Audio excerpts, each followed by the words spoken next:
கோவில்களில் பல்வேறு வகையான வேலைகளுக்கு வந்து நம்ம வந்து ஒப்பந்த புள்ளிகளில் ஒப்பந்ததாரர்களுக்கு நம்ம வேலைகள் வழங்கிட்டு வரோம்.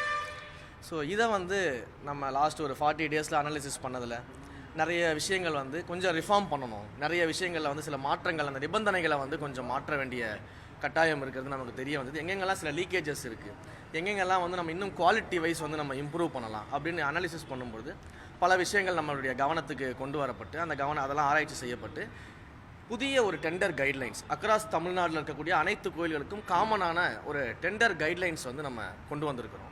அதனுடைய விஷயங்களை தான் இன்றைக்கி வந்து உங்களோட பகிர்ந்ததுக்காக நம்ம இந்த ப்ரெஸ் மீட் வந்து சொல்லியிருந்தோம்.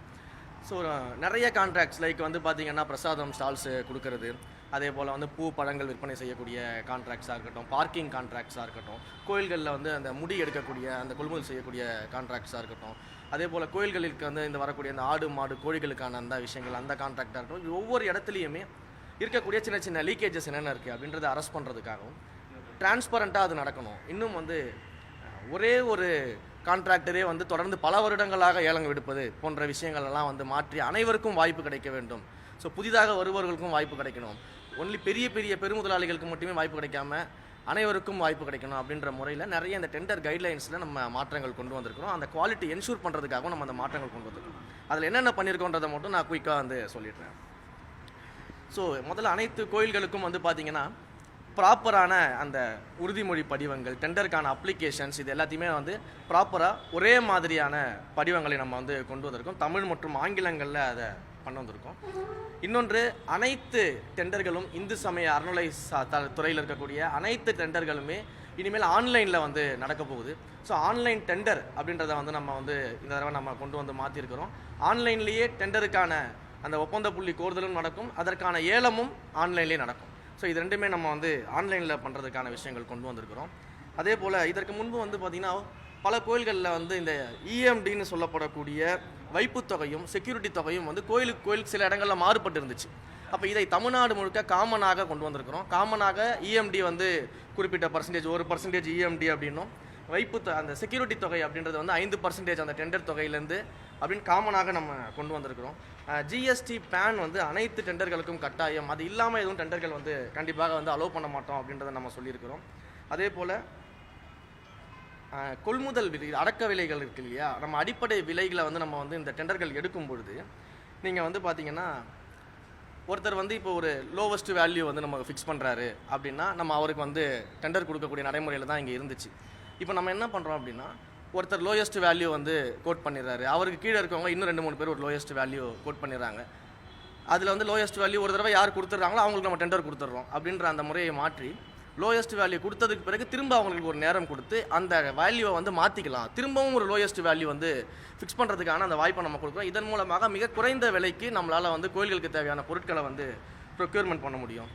அதே போல் ஒருத்தருக்கே வந்து டெண்டர்களுடைய கான்ட்ராக்டை கொடுக்காம 2-3 பேருக்கு பிரித்து கொடுப்பதற்கான வழிமுறைகளையும் வந்து நம்ம கொண்டு வந்திருக்கிறோம்.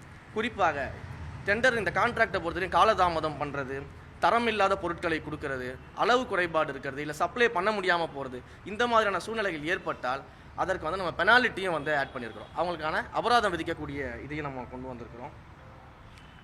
இந்த மாதிரியான திட்டங்கள். அதற்கு பிறகு வந்து இதில் சில எக்ஸாம்பிள் சொல்கிறேன். இப்போ வந்து முடி எடுக்கக்கூடிய அந்த டெண்டர் எடுக்கிறாங்க அப்படின்னா அந்த டெண்டர் எடுக்கக்கூடியவர்கள் வந்து எவ்வளவு முடி ஒரு நாளைக்கு எடுக்கிறாங்க, எத்தனை கிலோ வந்து அவங்க எடுக்கிறாங்க, எவ்வளோ வெயிட்டேஜ் எடுக்கிறாங்க, என்ன குவாலிட்டியில் எடுக்கிறாங்க அப்படின்ற மானிட்டரிங் சிஸ்டம் இதுக்கு முன்னாடி கிடையாது. இப்போ நம்மளுடைய கைட்லைன்ஸில் தினசரி எவ்வளோ முடி எடுக்கிறாங்க, என்ன வெயிட்டில் எடுக்கிறாங்க, என்ன குவாலிட்டியில் இருக்காங்கன்னா அந்த மானிட்டரிங் சிஸ்டம்குள்ளே நம்ம அவங்களை கொண்டு வரோம். இது எல்லாத்தையுமே இனிமேல் வந்து நம்முடைய துறை வந்து மானிட்டர் பண்ண போகுது. அதே போல் கான்ட்ராக்ட் கொடுக்கக்கூடிய அனைத்து கடைகளுக்கும் இனிமேல் மேனுவல் பில்லிங் அப்படின்றது இருக்காது. பில்லு கொடுக்காமலும் வந்து இனிமேல் பொருட்கள் வந்து சேல்ஸ் பண்ண முடியாது. கம்ப்ளீட்டாக நம்ம பிஓஎஸ் மிஷின்ஸ் மூலமாக மக்களுக்கு டிஜிட்டலைஸ்டு பில்லை வந்து பிரிண்ட் பண்ணி கொடுக்கணும். ஸோ இதன் மூலமாக பொருட்கள் சரியான விலைக்கு தான் விற்கப்படுகிறதா அப்படின்றத நம்ம மானிட்டர் பண்ண முடியும். இன்னொன்று, இது போன்ற கான்ட்ராக்ட் ஸ்டால்ஸ் மூலிமா எவ்வளவு வருமானத்தை வந்து அவங்க ஈட்டுறாங்க அப்படின்றத வந்து நம்ம ஒரு மானிட்டரிங் பண்ண முடியும். அப்போ தான் ஃபியூச்சரிஸ்டிக்கான சில திட்டங்களை வந்து நம்ம யோசிக்க முடியும். ஸோ ஏற்கனவே நம்ம பிரசாத ஸ்டால்ஸ் எல்லாம் எப்படி நம்ம வந்து தேவஸ்தானமே நடத்தணும்னு சொல்லிட்டு அந்த குவாலிட்டிக்காகவும் வருவாய்க்காகவும் நம்ம ஒரு முடிவு எடுத்திருக்கோமோ, அப்போ இது போல் இந்த கான்ட்ராக்டுகளை பார்க்கும்போது தான் இந்த மானிட்டரிங் சிஸ்டம் கொண்டு வந்தால் தான் அது போன்ற ஃபியூச்சரிஸ்ட் திட்டங்களை வந்து நம்ம கோயில்களுக்கு கொண்டு வர முடியும். அதே போல் விலைப்பட்டியல்லாம் வந்து ப்ராப்பராக வந்து ஏற்கனவே பண்ணணும்னு நம்ம சொல்லியிருக்கிறோம். இதன் மூலமாக ப்ராப்பரான விலைக்கு தான் விற்கிறாங்களா அப்படின்றத வந்து நம்மளால் என்ஷூர் பண்ண முடியும். பார்க்கிங்கை பொறுத்த வரைக்கும் பார்த்தீங்கன்னா நிறைய இடங்களில் இருக்கக்கூடிய பிரச்சனை வந்து பார்க்கிங்கில் வந்து டிஃப்ரெண்ட்டாக ரேட்டு போடுறாங்க. ஒரு கோயிலில் வந்து 100 வாங்குறாங்க, ஒரு கோயிலில் 200 வாங்குறாங்க பார்க்கிங்க்கு. இந்த மாதிரியான கம்ப்ளைண்ட்ஸ் தான் நிறைய இருக்குது. இதையும் நம்ம வந்து இந்த டிஜிட்டலைஸ்டு பில்லிங் கொடுக்க சொல்லி பிளான் பண்ணிகிட்டு இருக்கோம். அந்த டெண்டர் கைட்லைன்ஸ் நம்ம கொண்டு வந்திருக்கிறோம். டிஜிட்டலைஸ்டு பில்லிங் மட்டும் இல்லாமல் எப்படி வந்து ஒரு ப்ரைவேட் பார்க்கிங், இப்போ ஒரு மாலில் நம்ம ஒரு பார்க்கிங் பண்ணுறோம் அப்படின்னா எப்படி வண்டியுடைய வாகன எண்கள் எல்லாமே டிஜிட்டலைஸ்டாக கேப்சர் பண்ணி எத்தனை வாகனங்கள் வந்திருக்குது, எத்தனை வாகனங்கள் வெளியே போயிருக்குது, எவ்வளோ நேரம் பார்க்கிங்கில் இருந்திருக்குது, நம்ம எவ்வளோ வந்து பணம் கட்டியிருக்கோம் அப்படின்றது எல்லாமே எடுக்கக்கூடிய கான்ட்ராக்டர்கள் செய்ய வேண்டும் அப்படின்றத நம்ம வந்து இந்த கைட்லைன்ஸில் வந்து நம்ம சொல்லியிருக்கிறோம். அதே போல் கோயில்களுக்கு வழங்கக்கூடிய இந்த ஆடு மாடு கோழிகள் எல்லாமே எடுக்கக்கூடிய அந்த கான்ட்ராக்டை பொறுத்த வரைக்கும் அதனுடைய எண்ணிக்கை என்ன, அதோடைய விஷயங்கள் எல்லாத்தையும் வந்து நம்ம மானிட்டர் பண்ணுறோம். ஏன்னா இது வரைக்கும் வந்து எத்தனை ஆடு கோடி வந்துச்சு, எத்தனை மாடு வந்துச்சுன்னு சொல்லிட்டு பல்வேறு இடங்களில் மானிட்டரிங்கே கிடையாது. ஸோ பல இடங்களில் இதில் சின்ன சின்ன முறைகேடுகள் நடக்கிறதாகவும் நம்ம கேள்விப்பட்டதுனால என்ன பண்ணுறோம் அப்படின்னா இதை வந்து மானிட்டர் பண்ணுறோம். எத்தனை கோழிகள் வருது, எத்தனை ஆடுகள் வருது, அந்த குவான்டிட்டி குவாலிட்டி எல்லாத்தையுமே நம்ம வந்து மெஷர் பண்ணுறோம். மேன் பவர் கான்ட்ராக்டை பொறுத்த வரைக்கும் தூய்மை பணியாளர்கள் வந்து கோயில்களில் இருக்கிறாங்க, செக்யூரிட்டிஸ் இருக்கிறாங்க. இந்த மாதிரியான மேன் பவர் கான்ட்ராக்ட் எடுக்கக்கூடியவர்கள் வந்து நம்ம நிறைய கோயில்களில் போகும்போது சரியான சம்பளம் கிடையாது, எங்களுக்கு தேவையான வந்து உடைகள் தர மாட்டேங்கிறாங்க, க்ளவுஸ் கொடுக்க மாட்டாங்க, க்ளீன் பண்ணுறதுக்கான எக்யூப்மெண்ட்ஸ் கொடுக்க மாட்டாங்க அப்படின்ற நிறைய பிரச்சனைகள் வந்து பார்த்திங்கன்னா அங்கே கூடிய பணியாளர்கள் சொன்னாங்க. அப்போ இதில் வந்து நம்ம ஒரு கைட்லைன்ஸ் கரெக்ஷன் பண்ணியிருக்கிறோம். மேன் பவர் கான்ட்ராக்டை எடுக்கக்கூடிய கான்ட்ராக்டர்கள் என்ன செய்யணும் அப்படின்னா முழுக்க இந்த அடிப்படை தேவைகள் எல்லாத்தையும் நிச்சயமாக அவர்களுக்கு செய்து கொடுக்க வேண்டும் அப்படின்றத நம்ம ஒரு கைட்லைனாகவே நம்ம கொண்டு வந்திருக்கிறோம். அதோடு மட்டும் இல்லாமல் இது வரைக்கும் கான்ட்ராக்டில் வேலை செஞ்சவங்களுக்கு பே ஸ்லிப், சேலரி ஸ்லிப் அப்படின்றது வந்து வழங்கப்படலை. இதனால் வந்து பல இடங்களில் வந்து பார்த்திங்கன்னா என்ன சேலரி வந்து அந்த மக்களுக்கு போகுது, உண்மையிலேயே நம்ம ப்ரொவைட் பண்ணுற சேலரி போகுதா இல்லையா அப்படின்னு தெரியாத ஒரு சூழல் இருந்துச்சு.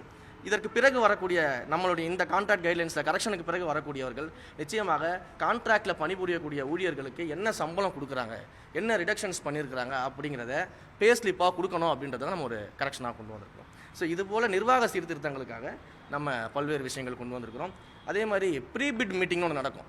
ஏலத்திற்கு முன்னாடியும் இந்த பிட்டிங்க்கு முன்னாடியும் ப்ரீ பிட் மீட்டிங்னு ஒன்று நடக்கும். அந்த ப்ரீ பிட் மீட்டிங்கில் வந்து என்ன பண்ணுவாங்க அப்படின்னா அதுக்கே வந்து சில எலிஜிபிலிட்டி க்ரைட்டீரியாலாம் வச்சுருந்தாங்க. ப்ரீ பிட் மீட்டிங்கே வந்து சில எலிஜிபிலிட்டி இருக்கணும், இஎம்டி கட்டணும் அப்படின்ற மாதிரிலாம் வச்சுருந்தாங்க. இதனால் என்னென்னா ஆக்டிவாக நிறைய பேர் வந்து காம்படிஷனுக்கு வராமல் இருந்தாங்க. ஏன்னா முன்னாடியே அவங்களுக்கு எலிஜிபிலிட்டி ஃபிக்ஸ் பண்ணி ப்ரீ பிட்டிங் மீட்டிங்கே வரலன்னா அவங்க எப்படி ஏலத்தில் கலந்துப்பாங்க, எப்படி டெண்டரில் கலந்துப்பாங்க. அப்போ நம்ம என்ன பண்ணுறோம்னா ப்ரீ பிட்டிங் மீட்டிங்க்கு இருந்த இது போன்ற ரெஸ்ட்ரிக்ஷன்ஸ் எல்லாத்தையும் ரிலாக்ஸேஷன் பண்ணிவிட்டு, ஏன்னா ப்ரீ பிட் மீட்டிங்கிறது அந்த ஏலம் என்னன்றதை வந்து எக்ஸ்பிளைன் பண்ணக்கூடிய ஒரு டிஸ்கஷன் ஃபோரம் மாதிரி தான் அது. அப்போ அதுக்கே நமக்கு ரெஸ்ட்ரிக்ஷன் தேவை கிடையாது, அங்கேயே அவர்களை வந்து நம்ம ரெஸ்ட்ரிக்ட் பண்ணக்கூடாது அப்படிங்கிறதுக்காக நம்ம அந்த ப்ரீ பிட் மீட்டிங் இருக்கக்கூடிய அந்த ரெஸ்ட்ரிக்ஷன்ஸ் எல்லாத்தையும் வந்து எடுத்துட்டு அவங்க வந்து கண்டிப்பாக ப்ரீ பிட் மீட்டிங்கில் யார் வேணாலும் கலந்துக்கிட்டு அவங்களால இந்த டெண்டரை எடுத்து பண்ண முடியும்னு நினச்சாங்கன்னா யார் வேணாலும் அப்ளை பண்ணலாம். ஸோ ஹெல்த்தி காம்படிஷன், இன்னும் நிறைய பேர் வந்து காம்படிஷனுக்கு உள்ளே வரலாம். பெருமுதலாளிகள் மட்டும் இல்லாமல் சிறு நபர்கள் கூட இந்த காம்படிஷனுக்கு உள்ளே வரலாம். குவாலிட்டியான சர்வீஸ் கொடுத்தாங்கன்னா நிச்சயமாக அவர்களுக்கான வாய்ப்புகள் வழங்கப்படும். அந்த டிரான்ஸ்பரண்ட்டுக்காக நம்ம இந்த கரெக்ஷன்ஸ்கள் எல்லாமே நம்ம பண்ணியிருக்கிறோம். ஸோ இது போன்ற பல்வேறு வகையிலான டெண்டர் கைட்லைன்ஸை வந்து நம்ம மாற்றி அமைச்சு இனிமேல் வரக்கூடிய டெண்டர்கள் இதன் அடிப்படையில் தான் நடக்கும் அப்படிங்கிறத வந்து நேற்று நம்ம அறிவிச்சிருக்கிறோம். ஆணையர் அவர்கள் மூலமாக அனைத்து கோயில்களுக்கும் இந்த ஜிஓ வந்து வழங்கப்பட்டிருக்கிறது.